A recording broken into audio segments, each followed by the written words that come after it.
And we are live. The Red Hot Show, episode 8, ladies and gentlemen. Very special one. We've been building up to this for weeks now. The time has arrived. I know Big Red is extremely excited for tomorrow. He's got a intricate understanding, probably way more so than me, of what's going to happen state by state. And that is going to be the feature piece of today's show. We have a extensive preview. Saucy's going to guide that for the most part. I'll chime in here and there with some questions and some back and forth. We're going to look at that in detail. And then we will go into some market-related news and what happens if each respective candidate were to win. So we're going to cover both scenarios, macroeconomically and specifically some stock options, and then we're going to finish, as always, with Saucy's sips. So welcome everyone to a special episode. Bloody well hoping next week we're sitting here with a drink, Saucy, and celebrating a big Trumpy win. But without further ado, let's take it away, and we're going to go into the firstly, maybe a few words from you, and then you can dive into bringing up the interactive map and taking us through what you think is going to happen over the next 48 hours. Thank you, Natho. Great introduction. Very exciting week, as you said. It's the big dance tomorrow. It's the grand final of all grand finals, the US election, the most consequential in our lifetime by quite some distance, Natho. It's huge. You can't underplay it. You can't understate it. Emotions are high, plenty of nerves flying around and a lot of excitement too. But Natho, I'll just quickly wear this little number. So this in honor of tomorrow, an issue that hasn't been discussed quite enough, I don't think, the women's rights issues. But anyway, we'll for this portion of the episode, I think you got to keep her on, mate. If my head was better suited to the hat and I wasn't as self-conscious, she'd be staying on. But anyway, Natho, I'm very excited. Tomorrow's going to be a really interesting day. But without further ado, let's get to the whole point of the meat of the episode, which is obviously the predictions, the scenarios, and where we think the race will go. So, as you discussed, Natho, there has been a hell of a lot of research, effort and energy, probably too much, verging on obsessive over the last 3-4 months, looking at this, what you've got in front of you on screen, looking at this electoral college map, looking at the early voting data over the last week or so, looking at every poll. We disagree on the value of polls, but there's been so much information and statistics ingested, polling bias, historical voting patterns, early votes, mail-in ballots, and in-day voting. I have absolutely gone to town on the statistical analysis, Natho. So if I'm horribly wrong, then I'm horribly wrong. But basically, if we kick this, someone because this has never been my strong suit. Like, you're really good at this, understanding all this stuff. Speak to me like a layman. So how does it work? Obviously, it's 270 to win. I get that. And when you run through this, for the benefit of listeners that aren't too privy or, as knowledgeable when it comes to how all this works, please break it down to a layman, because I'm no expert on this either. So I'm very keen to hear your thoughts on every state and the processes. Yeah, well, very simply, before I get into the electoral college map, what it means, Natho, the US has a system which is quite unique on the global political stage in that, yes, as you said, you have to win 270 electoral college votes to win the election, a minimum of 270, clearly, not national popular vote. So in 2016, when Trump defeated Hillary Clinton, he actually lost the national popular vote by a decent margin as well. So the whole point of the state-based system, as I understand it, is making sure that it's just not the most heavily populated states, which might lean one way or another, but a whole consensus of the map, giving rural voters and suburban voters a little more power. Because, I think, I think it's putting power in the hands of the working class and the little guy to a certain extent. And I think that's a wonderful system. So long may the Electoral College map reign, but that's, in short, how the system actually works. Right. And so, Natho, what I'm going to lay out for everyone today is 3 scenarios. These are the 3 scenarios which I see happening. All 3 I think are possible. And then clearly I'll get to what prediction I think is going to happen tomorrow. And I'll even, in the swing states, give a margin that I think will prevail. So I'm putting a reputation on the line here. This could come back to bite me, but I actually am reasonably confident that I won't be too embarrassed. So without further ado, Nath, as you can see, the Electoral College map here, 226 plays 219 with 93 toss-up points across 7 swing states. So clearly, to get to 270, Trump needs his 51, and to get to 270, Kamala needs 46. So the swing state of play, Nath, I mean, again, early voting data has Trump really comfortably ahead in these southern states. So you're looking at North Carolina is looking very, very strong, solid Trump based on early voting data. And he's also, he won it in 2016. He won it in 2020. It's hard to see a scenario in which Kamala wins North Carolina. Same with Georgia, which is obviously a border state as well, to some extent. He lost last time, didn't he? He lost Georgia. That was he did lose Georgia. Indeed, it was extremely close and disputed from Trump's side, but it was flipped to Biden. But I think, look, again, I think he wins it back. The 2 biggest issues for the American people are economy and border. For Georgia, I think that's highly relevant. So again, early voting data, polling data suggests Trump has a really, really strong chance of winning Georgia. And if we go across the other southern states, Arizona, I think is the most comfortable Trump win out of the 7 swing states. He's had an absolute monumental surge in Arizona. Early voting is huge. Charlie Kirk, who's a well-known conservative influencer, is leading the charge in Arizona, and he has done a fantastic job getting a lot of the youth to vote, and really drumming up support for the Trump cause there. Arizona goes to Trump this election. No doubt about that one. Nevada is a genuine toss-up. But Natho, I give Nevada, for the first scenario, I give Nevada to Trump, but I think it is going to be quite tight, or most polls have it quite tight. And then we get down to the meat, Nath. This is where the election, most people think, will be won and lost. Wisconsin, Michigan, and Pennsylvania up in the Rust Belt states. I do think Trump's best chances are Wisconsin and Pennsylvania. Michigan. So scenario 1 is Harris wins Michigan, which most people think she will. However, Wisconsin, people have in the genuine toss-up category, so I'm going to give this to Kamala just to be generous. But then I think Trump, again, has Pennsylvania looking pretty good. Pretty good, not great, but pretty good. Very controversial back in 2020. That's right. Yeah, spot on, Nath. One of the chief recipients of dubious mail-in ballots. Indeed.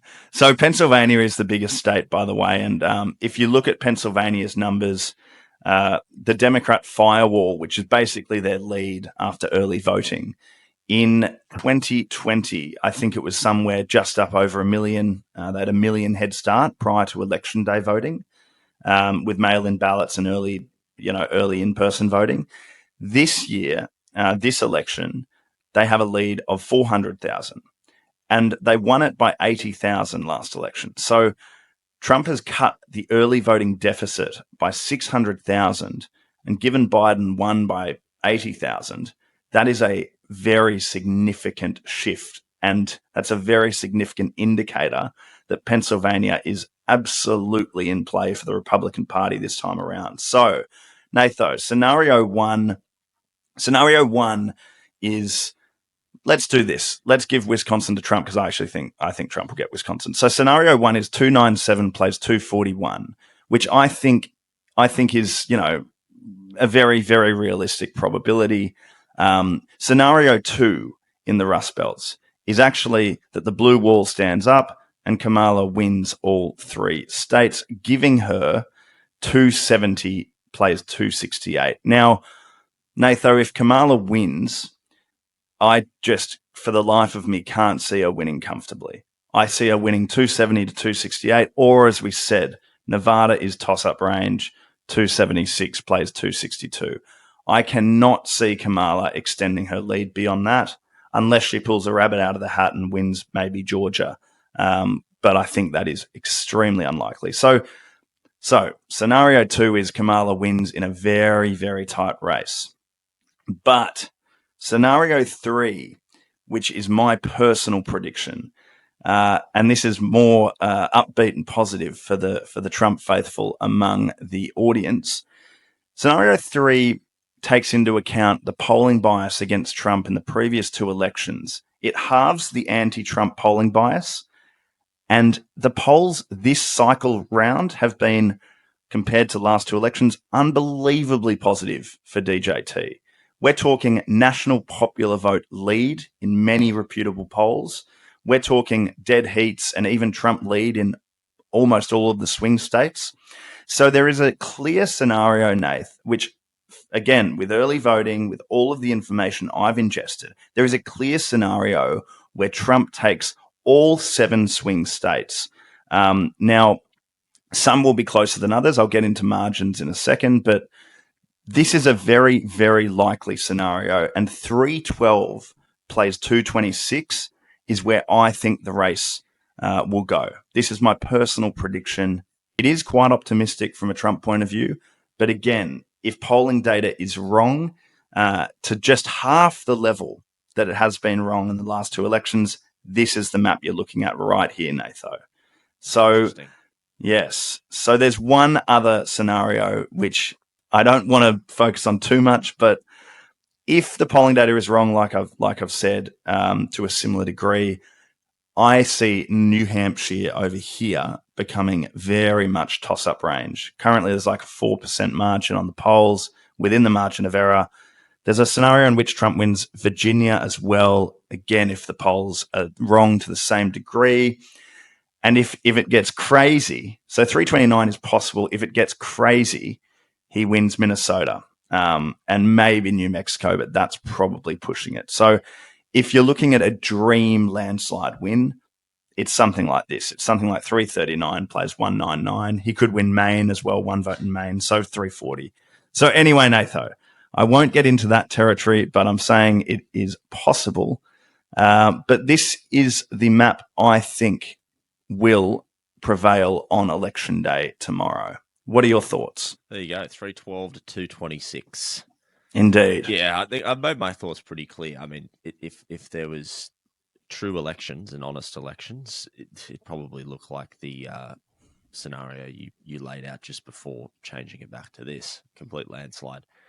But we know now that there's a very calculated effort to fraud a lot of these swing states. And one of my questions for you is, and this is a genuine question because I don't know the answer to it. When we look at some of these ones like Pennsylvania and Georgia, which were in 2020 took days to decide, you know, they went on for multiple days, slowly counting those absentee ballots, etc., etc. Despite the 400,000 early vote lead, yeah, that that Kamala has, and which is seemingly much more positive than last time compared to 1 million for Biden. Does what happens with what's going to happen with those absentee post election day votes that can now come in, and in those states, some of the what are they called, legislatures have already said that they'll stay open for a week if need be to ensure that they count every vote. So how does that play? Like, what's going to happen there? Well, in short, Natho, and as you mentioned, every state is different with different laws, particularly around the counting, particularly around the absentee and mail-in ballot counting, voter ID as well, which we won't get into. It's a disgrace that voter ID is not mandatory. But yeah, so looking at a state like Pennsylvania, what will hope on election day, Nath, for the sake of America and their peace, as well as obviously for the sake of a Trump possible win, we hope that it doesn't come down to the minuscule percentage of people who voted absentee. And though, yeah, as you say, those votes take a longer time to count. What we'll be hoping for on election day is that there's a lead that's, as Trump would say, too big to rig. But what that means is it's too big for the absentee ballots and late mail-in ballots, if that's a thing in Pennsylvania, to overcome the lead that Trump has, so they can call it on the night or early into Wednesday morning US time, if that makes sense. So, yes, they are counted last in many of the states. Pennsylvania may well be one of them.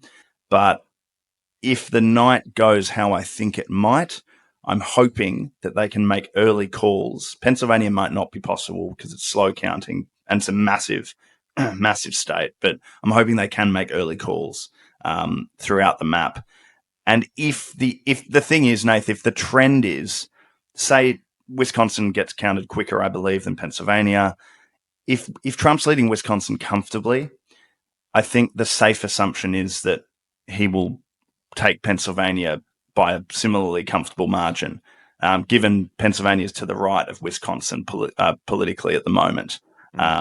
So what you can infer from the election night counting is the clear trend. You'll know very early on with North Carolina and Georgia whether Trump, is going to take those states. And if it's comfortable, you can probably assume he takes Arizona and Nevada. And then the Rust Belt will be a different trend, but, could well follow the same line. So, yeah, we'll know a lot on election night. And it's just fingers and toes crossed, again, for the sake of America's peace, that a result one way or the other is reasonably clear come Wednesday morning. Interesting. Yeah, I think that's the hope I have too, is that there's just too much legitimate paper voting. There's just a monsoon that they really, even if they were to sit there and try to execute their plan, they just simply wouldn't be able to, because they don't have enough numbers to manipulate or to make it believably like last time. You could probably argue there was that 5 to 10% fraud from the evidence that we have, which is in those specific states that you touched on, your Georgias, your Pennsylvanias, was critical. 5% was critical.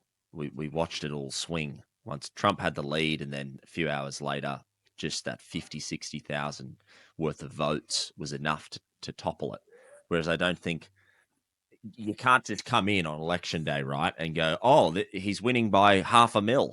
Yeah. Or 1 million. Let's just topple that with 1 million. Like, surely not. So, yeah, that's right. I mean, and again, I think there's two great hopes, certainly from our perspective. We, as anyone that listens to this knows, we think Trump winning would be far better for the world for an inordinate amount of reasons. But I think the other hope, Natho, is that it's just quick and easy, not slow and dirty. And again, if Trump leads, I can't see Kamala winning quick and easy. I just for the life of me don't understand how that happens. I just don't think any data suggests that will happen. But yep, sure, that's one scenario. The other scenario is Trump wins quick and easy because it's very clear he's taking the map by storm. So, yeah, if I'm just quickly to round it out, do you want me to give margins for each state? Because this is where it gets really interesting.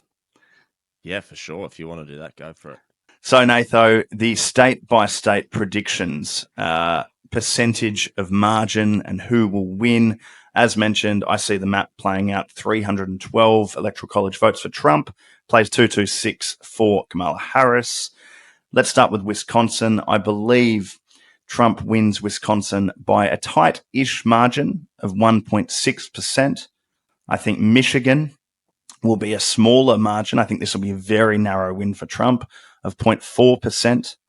I think Trump takes Pennsylvania more comfortably than people expect him to, with 3.1% lead and margin of victory for Donald Trump. I want to go into New Hampshire.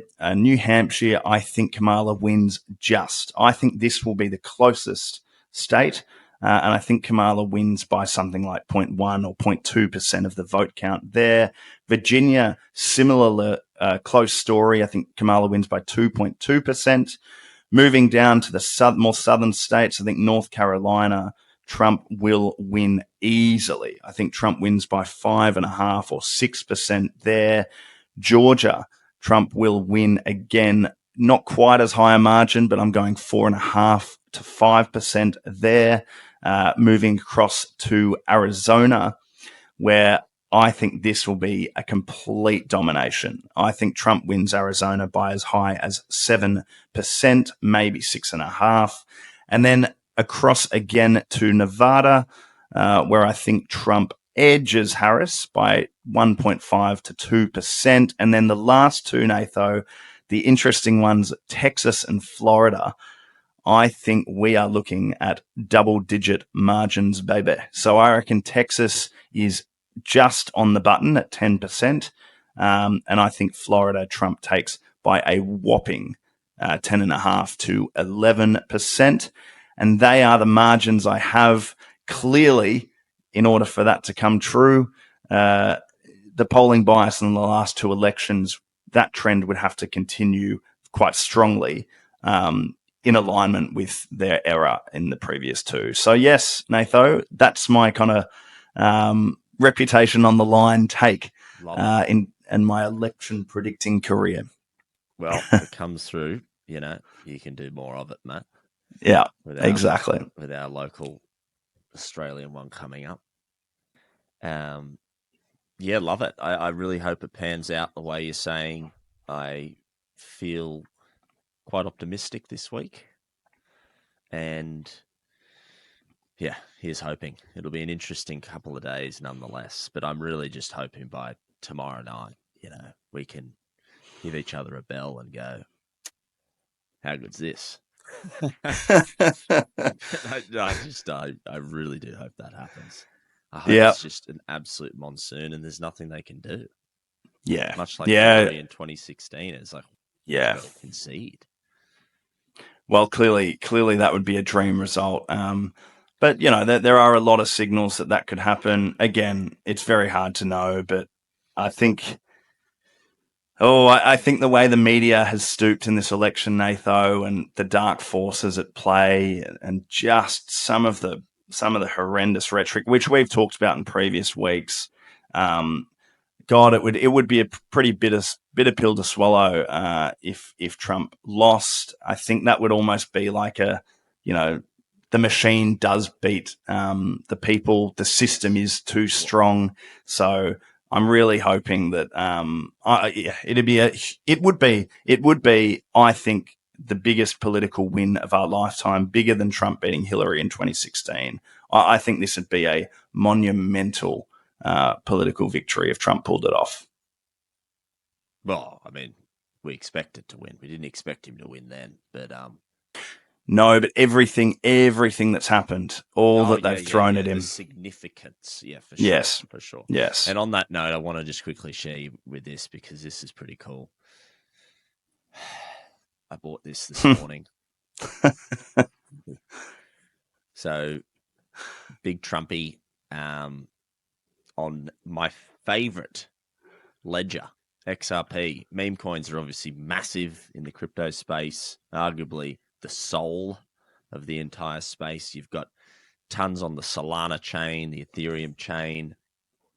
But XRP now have their own chain on First Ledger Protocol, and I've been playing around with this a fair bit. Bought a few meme coins, and this one actually launched only a few hours ago. And I got in around 0.2 of a XRP. So, what's that? Like 10 cents, roughly 10 cents in real money. And she's absolutely rocketed. So since Saucy's been given the predictions, guys, he started at about 0.22. And what was that? Yeah, so that was, I've got it in US time, but we've literally gone gangbusters up to 0.8 of an XRP for Trump win in the last probably hour. Look at the 24-hour, big fella. Wow. 1,000%. might be time to sell, big fella. Take your profit and run. I'm going to let this one run, mate. I only put like $50 on it. Oh, well, that's fun. If he wins, if it goes up like an X, a few more X, by the time he wins, that'd be the cheekiest little 500 or so earner. That'd be a lovely little number. I'm still owed my 500 from Sportsbet from 2020. That would have been a funny chat message history with the Sportsbet guys, being like, "Come on, guys, it was rigged. Just give me the money back." They delayed it. It was sitting there for 6 months. Yeah, just a bit of we'll go back in lightheartedness to that fateful night, but briefly, when Saucy and I were watching the 2020 election unfold, we placed. Did you place a bet? Oh yeah, I had a pretty significant stake on Trump. I think it was at, what was he, Nathan? Early betting, he was like $4.30 or something. Yeah, he's at $4 or something. Yeah, and I think I put about $500 on him. So I stood to win whatever the odds are. It would have been, more than $2,000. And then we were convinced. We were convinced by midnight Wednesday, well, for our time in Australia. So, voting had been going for sort of 18 hours. And as Saucy was touching on with the absentee stuff and what is the margin of error, Trump was seemingly winning. A lot of news outlets had called it in some of those states. And then as we went to bed that night, in came the absentee votes and more mail-ins, and swung it into Biden's favor. And I never saw that $500 again. Hopefully the Trump coin can win that back for me this time round. But as we segue into the markets, I wanted to use the First Ledger as a little segue, because I think as we move into hopefully a Trump victory, we're going to see a big pump for Bitcoin and crypto in general, and probably the markets abroad. Initially, I think, unless there's a mass cataclysmic black swan event, which is never off the cards as well. But I think that the former is the most likely outcome. And some interesting chains to keep an eye out for that I think are definitely going to do well. And something we don't talk about too much is the culture. The culture behind crypto is super important to understand. Most people don't even really grasp crypto, and I've tried to break that down a bit. We both have with talking to the utility aspects of respective chains. Bitcoin being the digital gold, XRP being a bridge currency, an asset, more utility focused, and there's a number of others. But people quite often overlook that aren't super privy to crypto's finer details.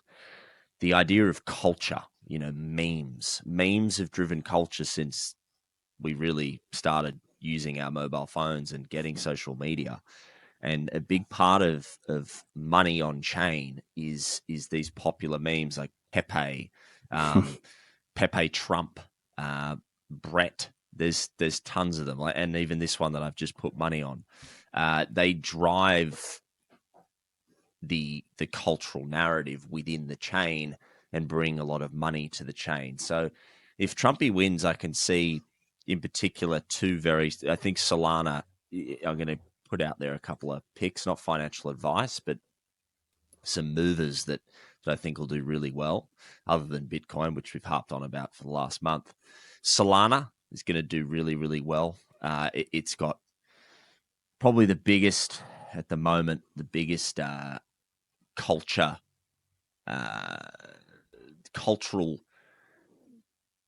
cohort is the word I was looking for at the moment.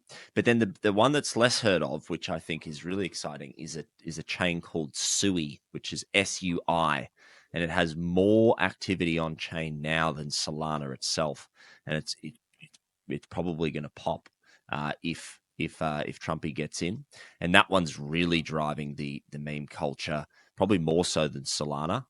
And then, of course, my beloved XRP only a few weeks ago launched their own first ledger, which is a marketplace for people to trade meme tokens on their protocol, which they hadn't done before. They were always seen as sort of the bank token, very utility focused, not so culturally driven. So it was really exciting from a personal aspect, but also I think from a use case aspect to see XRP dive into this more cultural sphere as well and say, hey, we can actually do it all. So there's a lot happening. I feel it all brewing. There's a real push. There is going to be such a big shift in the way money moves and where money sits in the next year to 2 years. And I think it only gets accelerated and nurtured much quicker under a Trump administration. So super, super keen for hopefully the outcome that we both want. Because they've also got all the right people in place in the Senate as well. Seemingly, they're shaping up to get all the right people that are going to pass the right laws in the Senate and the House. Whereas in 2020 and even 2016, we were in a different era back then. It wouldn't have mattered if Trump wanted to, push this narrative. He wouldn't have been able to do it because you just have too many people stuck in the House and Senate that just don't care for it. And it really wasn't an important agenda back then. So that's how I want to just preface the market update before we go into specific predictions on what happens if Trump wins broadly from source, and then what happens if Kamala wins. But I want people to keep that at the forefront of their mind, because things are going to really change the next year, and you can capitalize by. It's super easy to get into some of these tokens that I've just mentioned. It's super simple. Just get a trusted exchange, brokerage. CoinSpot's the best here in Australia. Tons of them in the US, and yeah, just wait for it to all pop off in the next few months, hopefully. Indeed, I just heard you touching wood, Natho. Yeah. No, I quite agree. I do think mass change is coming. And are you happy for me to get into specific? It, yeah. Here. So you tell me what you think is going to happen over the next Trump win versus Kamala win. Yeah. First of all, brought to you by the wonderful Cashew app, best stock picks in the game. With game-changing stock packs, which do give you 2 themed stock picks per month. So if you want the right undervalued companies in the theme of investing you're looking for, you can find no better place than the Cashew app, available on both iOS and Android. So, Natho, I think that we'll start with the fun scenario. Let's start with a Trump win which I actually, again, I buy into this whole new age, like prosperity. Like he's really talking up the future of the economy under his and Elon's and all of these people affiliated under their kind of stewardship. I buy it. I'm completely buying what he's selling. Let's start off with what you touched on, crypto space. On day one, he'll fire Gary Gensler, that absolute insert, rude word from the SEC, which I think for, yes, utility tokens like XRP, who are currently hard at it in a legal fight against the SEC, I think that could be quite a significant little change because Trump on the sidelines, I'm sure, will have his dog in the fight.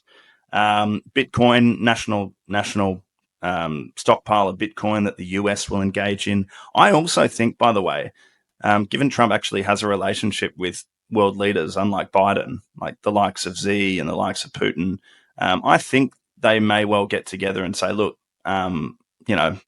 let's agree on this one thing at least, that this is the future of finance, and we need to start taking utility tokens and Bitcoin very seriously and have a cooperative approach, which would obviously see the price of Bitcoin and various crypto skyrocket. So I could see that happening, Natho. I see oil price decreasing, which, I think for everyone would be very welcome with supply chains increasing.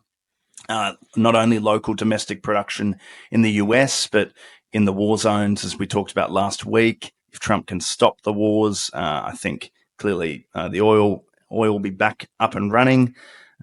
Supply increases, demand obviously is met, prices go down. So yes, oil is a big one. Defense, so the Cashew Defense Stock Pack is a really interesting one. Who's going to get the government contracts for the Iron Dome? Who's going to get government contracts for enhanced military expenditure? There's so many opportunities in defense, I think, if Trump wins in particular. And then, look, I think you're safe. You're safe parking money. Safer parking money in, say, the NASDAQ 100. Just keep riding that Trump train. He did it in 2016 through to 2019. That stock market, it's one of the most beautiful things I've ever seen. It was just catapulting into the sky, and it's also had a nice little run the last year, I think, because people are factoring in another Trump term. So I see it going beautifully, Natho, and anyone can win, I believe. So Kamala, let's talk about Kamala. I think inflation. I think cost of living and inflation is a problem she can't fix. So I don't think either candidate can fix. Well, they can fix the short-term effects. Trumpy will do that, I think. Yeah, Trump will fix that for the working class quite quickly. The debt problem is just cooked, and I don't know. Well, we've talked about some solutions on here, but it's all hypothesis based. Whether there's war gets rid of debt, whether you tokenize the debt. There is ways, and Trump is probably I like your point around how he would be quite collaborative in his approach with these rival conglomerates like the BRICS. He's going to have to be, and he's a master negotiator, and I'm sure that's the forefront of his mind. But the Kamala outcome, I think the only good news there is I really don't think it slows this push towards the new digital financial system. It's cross-party support. As I said, the people, even if she wins in a very tight margin, which is what you've very effectively elucidated, she's not going to have any fucking control in the House or the Senate. And most of the people already implanted in there are going to push the stuff that we want through. There's going to be a shock. Don't get me wrong. Yeah. And as you said, I think that the middle class will suffer. I don't think the inflation stuff will really get addressed. It'll still just be all for the rich. And then they I guess they'd probably push more towards the dark and slippery slope of the more control-orientated, more sinister aspects to leveraging this technology. But that'll probably be met with resistance as well, because I don't know where I go with this. And I'd like your thoughts on this, because this is something we're facing here in Australia as well. This push towards central bank digital currencies is very clear. That it's very clear. But there's also a push, which I find encouraging, and I saw a good piece on it the other day, on stable coins. So everyone wants to launch stable coins. All the banks will, like here in Australia, NAB and Commonwealth Bank and the others, they've all built and are pretty much at the end of their testing phase for their stable coins. That's fine. You want to move your money really quick and seamlessly between banks internationally. Cool. That's great. And that's all built up in the US, Europe. The regulations are imminent. They should be done by the end of the year for that. I see that being fantastic for the global financial system. It's the central bank digital currencies that concern me. And that is where I get a bit lost, because if Trump's vowed to never let that happen. Yeah. Vowed. And I can see if Kamala were to win, that's what I can tell you now. It's right at the forefront of the demonic agenda, is to try and push that out with the digital IDs to enforce control upon the populace. How do you think that would be met? Like, how is that met by the population after the likes of COVID, and we're all being a bit more awake to these types of insidious agendas? How do you see that playing out if in the worst case scenario she were to win and the other Western countries were to sort of follow this agenda? What happens? Well, terribly, to put it bluntly, Nath. In no world will Kamala Harris be able to properly govern her own population. And what I mean by that is there is absolutely no chance that she will be able to earn the trust of that country. And if she can't earn the trust of the country, because fundamentally the Democrat Party, their media allies, have lost so much by way of reputation. They have literally kicked every own goal the last 4 years. They've soiled their reputation thoroughly, and so anything they push, even and you're talking something quite serious and impactful, which would obviously be met with extreme resistance in the US, because fundamentally, people are awake. People don't trust the intent of the Democrat Party or whoever's running that party, for that matter, because Kamala Harris clearly is not a real, she is not going to be the leader. It is going to be whoever's pulling the puppet strings behind her. So, Nath, I don't think anything like that will be easy to get, effectively get support for. And even if it's mandated, I think that's where you'll get, people losing the plot, because again, they'll feel like their freedoms, liberties are being taken away by forces that are not in any way, not in any way acting in the interests of the people. So, very, very, very scary. But my whole prophecy on a Kamala Harris administration is that same point, Nath. I don't think anything she does will be effective, not only because, the Republicans will likely have the Senate, probably the House, but also because she won't have the people. There's no way she can unite the country, because that trust has been completely eroded. And now, of course, I'm sure the Democrats and the Trump derangement syndrome people will argue that Trump can't win the trust of the TDS patients, but he can govern and he can lead, and he's strong enough to just make things happen. And he actually, I think Trump can govern a divided nation because he can rule with an iron fist if he needs to. And that's important. I don't see that as a negative. I see that as being a critical aspect of a leader and what that country needs at this moment in time. So, I love that sentiment. I think that's a really nice sentiment.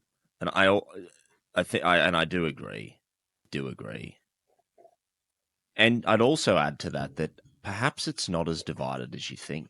Because I hope not. You've got to remember, Elon put a good post out the other night. He said, I didn't know anyone that wasn't voting for Biden last time. He didn't. And now he says, I don't know anyone that's not voting for Trump.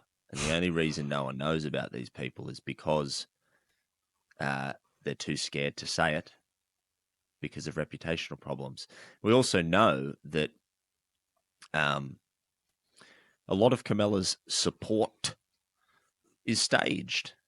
You know, her rallies aren't real. It's all... Or she gets Beyonce to perform a song, and so a crowd does come for her. It's all rubbish.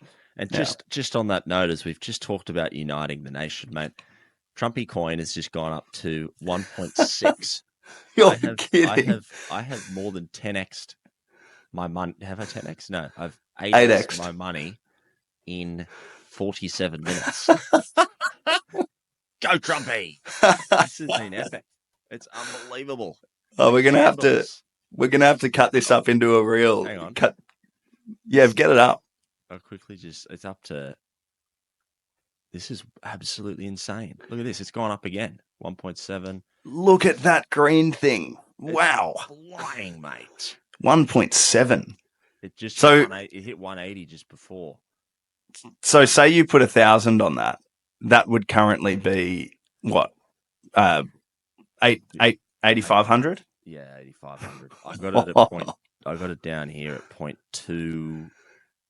Where are we? What time is it? Let me change this to Sydney time so we can see real quick. Where the fuck is Sydney time? Tunis. New Zealand, yes, Sydney. Yeah. 9:14. 8. I actually got it before we got on the call. I got it about here. 21. At 7. Wow. About 7. Yeah. 7:50. I got on at about 20. It was 21, I think. I got it at. Yep. And we've just launched. Problem is very strange. Sorry for going on a tangent. Nah. Capped me. I tried to put like a couple $100 on it, but there's this slippage problem and it wouldn't let me do it. So I ended up not being able to put all that much on. But yeah, it's pretty wild. It'll probably end up getting the rug pulled on it eventually. I'm sure. But maybe if he's looking good on election night, you can take your money out for a very healthy return on investment. But there you have it, folks. Nathan's 8x'd his money. Or 6x'd now. It's volatile. But 6x'd his money in about an hour and a half. Exactly. And this is why you've got to back me. Not advice, of course, but the stuff we talk about. You got to have your finger on the pulse, guys. You got to have your finger on the pulse to make money, whether it's from memes or legitimate investments.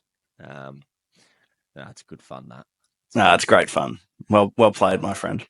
And I'll also just announce on the cashew front, I'm going to give away, only this month, a free pick from our packs, from our November picks.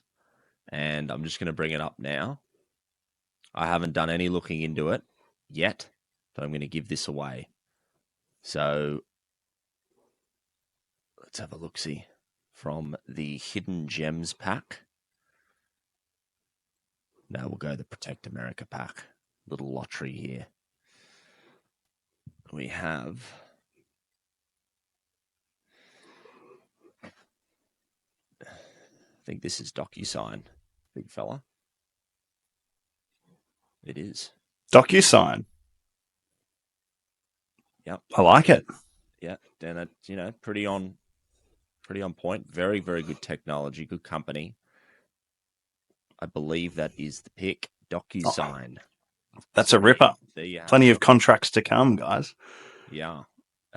Docu is the ticker. And yeah, I'm pretty sure that's it. Yeah. Quick one on DocuSign. I actually love that. I love that that's in the pack. DocuSign. You and I have used DocuSign for years. It makes you think. It makes you think how silly and outdated paper contracts are. The ease in which you can get something done. You know, to meet up in person. It could be an international deal. DocuSign is a simple premise, and clearly PDF, via email was doing the rounds for a bit, but DocuSign makes it all so seamless and easy. It's actually, genuinely, it's one of those things I love using, and I love paying my DocuSign subscription every month because there you have it, ladies and gentlemen. Boom.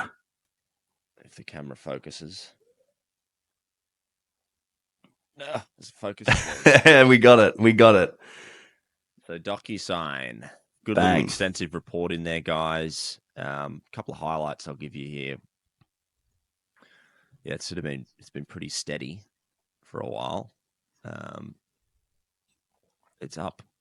Well, no, it's up about 15% since September. So it's on a good trajectory.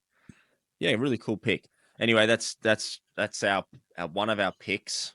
There's 6 in total, so 2 in each pack every month. That's from the Protect America pack.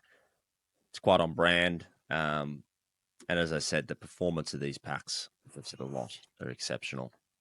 You're averaging across all of them around that 70% mark across 3 years. The picks are really, really good. So free pick for you guys. You won't get the second one from me for free, so go check out the product. It's linked down below. The discount code is also linked below. Good stuff. Well done. Big fella, I wanted to, before you do your saucy sips, I had a question for you this week. Ooh. Yeah. Hit me. Now,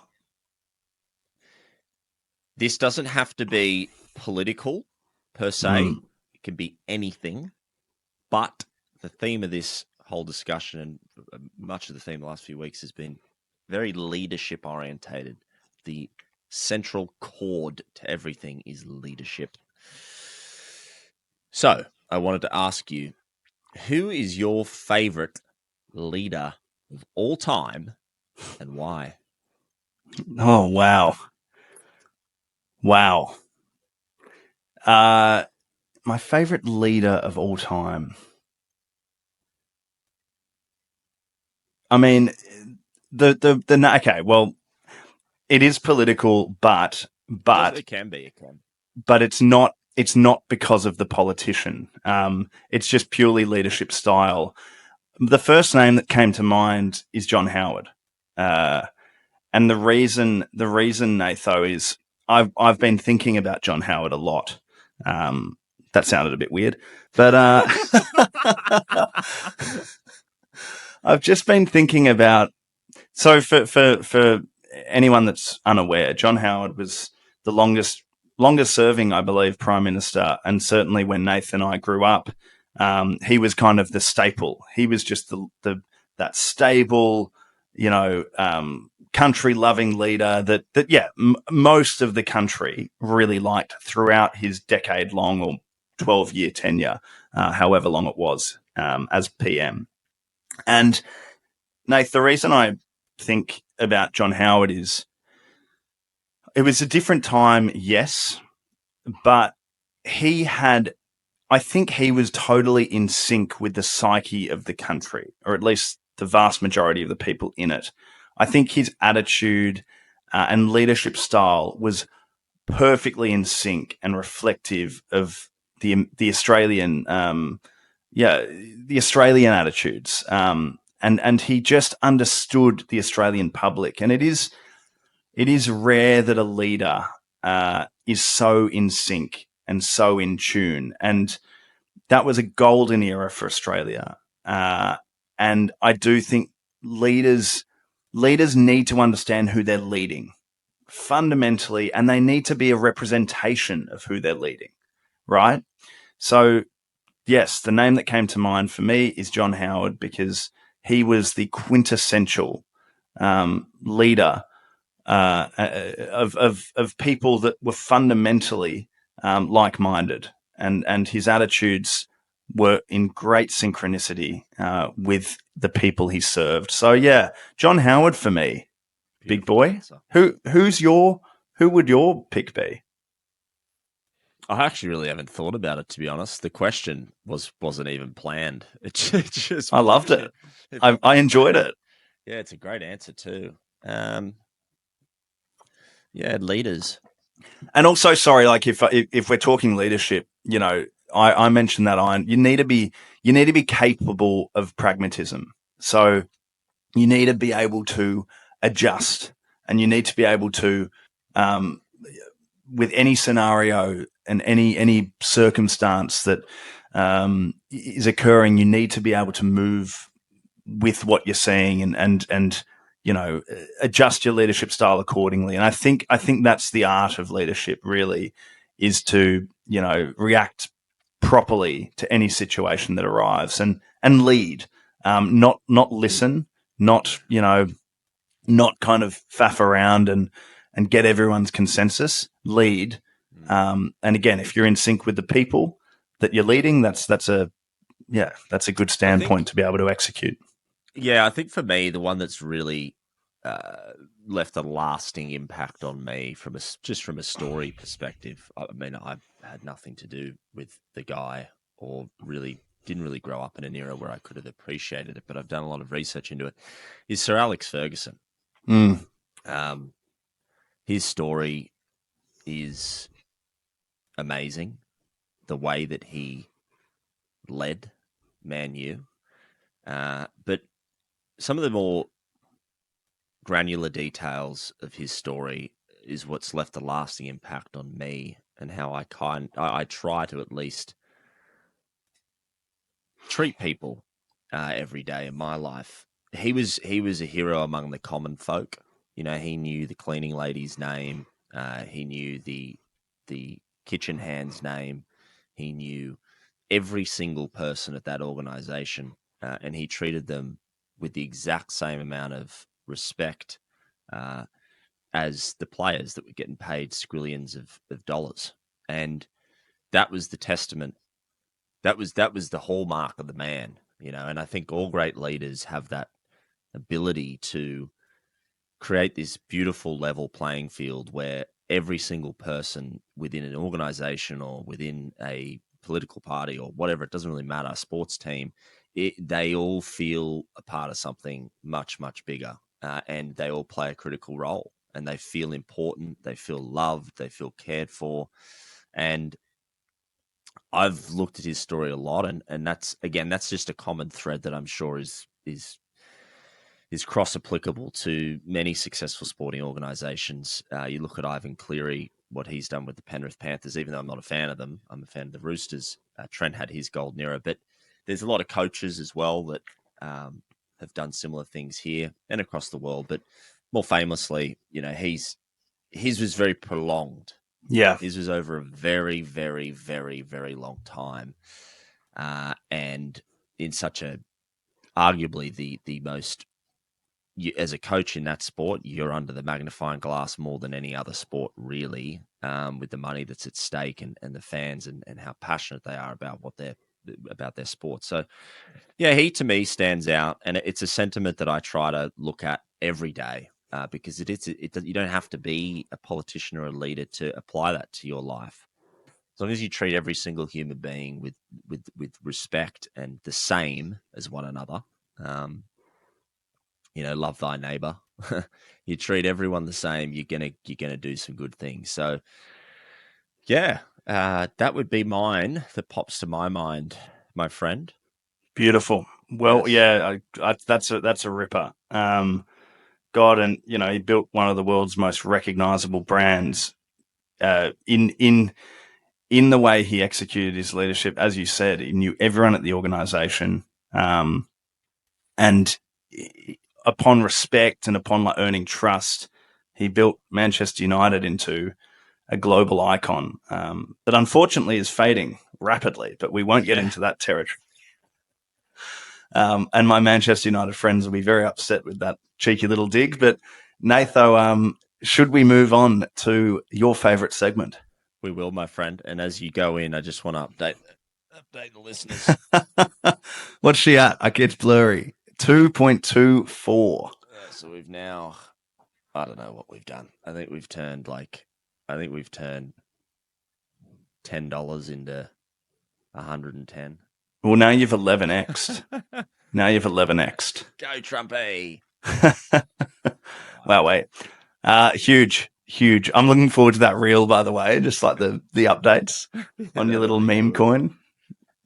So, Nath, yeah, it's funny that we talked to John Howard before because, we're going to have an election in Australia next year. It probably won't be as entertaining as this US election, but it did get me thinking about some current and past Australian leaders. And I know you love is probably not the accurate word, but you're interested in your Australian politics. So that's going to be the theme. And again, you just, for anyone listening, Nath will say whether he wants to have a drink with these people.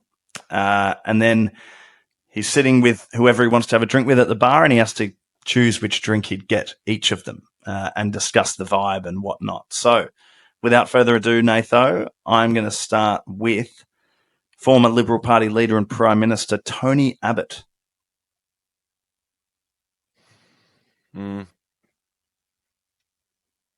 Big Tone? Uncle Tone? Yeah, I mean, yeah. It was a long hesitation. Not much that really jumps out at me that interests me. I'm more of a person that I'm drawn to personality or traits. He's pretty bland kind of guy. Not that I don't dislike him or whatever. Actually, no, it doesn't really interest me. I just don't have an interest. So you're snubbing Tone. Yeah. Well, if you want personality and character, my friend, look no further than the next candidate, Kevin Rudd. No. Are you having a drink with Crud? No chance. He's an absolute lackey. He's a backflipper. Backflips on ideas. Weak. Beta. Dusty. Awful. No chance. No interest in having a drink with him, mate. I'm not his most famous thing was the sorry thing, right? Isn't it? Yeah. Really, that was probably all he's famous for. Yeah. He didn't leave as much of a mark as he would have liked. But he's actually, one thing I will say about him, like him or hate him as a person, he's a good political operator. Like dark and deep. He plays the dark arts well. He knows just how crooked the system is, and he's good at earning his piece. Anyway, so that's a no to Rudd. We move on, Nath, to another Liberal Party leader and former Prime Minister, Scott Morrison.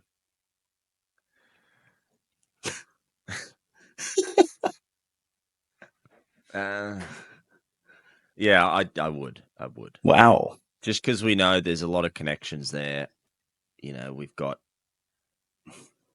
one of our good friends it's his uncle. So, there's a few things there that are interesting. He also was very successful. Before his political career, he made a lot of money. What was it called again?